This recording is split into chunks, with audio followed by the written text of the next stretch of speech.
Simple and tasty traditional sweet ఉక్కిరి కోసం pan లో 1 కప్పు బియ్యం వేసి మీడియం ఫ్లేమ్ లో కాస్త రంగు మారే వరకు వేయించుకోవాలి. చల్లారిన తర్వాత పిండిలా గ్రైండ్ చేసి కాస్త పచ్చి కొబ్బరి కూడా వేసి మళ్ళీ ఇంకోసారి గ్రైండ్ చేసుకోవాలి. ఇప్పుడు పాన్ లో 1 టేబుల్ స్పూన్ నెయ్యి వేసి బాదం, జీడిపప్పు, పచ్చి కొబ్బరి, ఎండు ద్రాక్ష ఇవన్నీ వేసి వేయించి పెట్టుకోవాలి.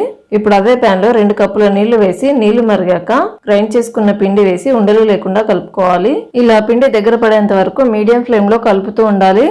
పిండి దగ్గర పడ్డాక 1 కప్పు బెల్లం వేసి బెల్లం కరిగి కాస్త దగ్గర పడేంత వరకు లో ఫ్లేమ్ లో కలుపుతూ ఉండాలి. ఇలా దగ్గర పడ్డాక ఇప్పుడు ఇందులో డ్రై ఫ్రూట్స్ వేయించగా మిగిలిన నెయ్యిని వేసి అలాగే 1/2 టీ స్పూన్ యాలకుల పొడి, వేయించి పెట్టుకున్న డ్రై ఫ్రూట్స్ వేసి కలిపేసుకొని స్టవ్ ఆఫ్ చేసుకోవాలి.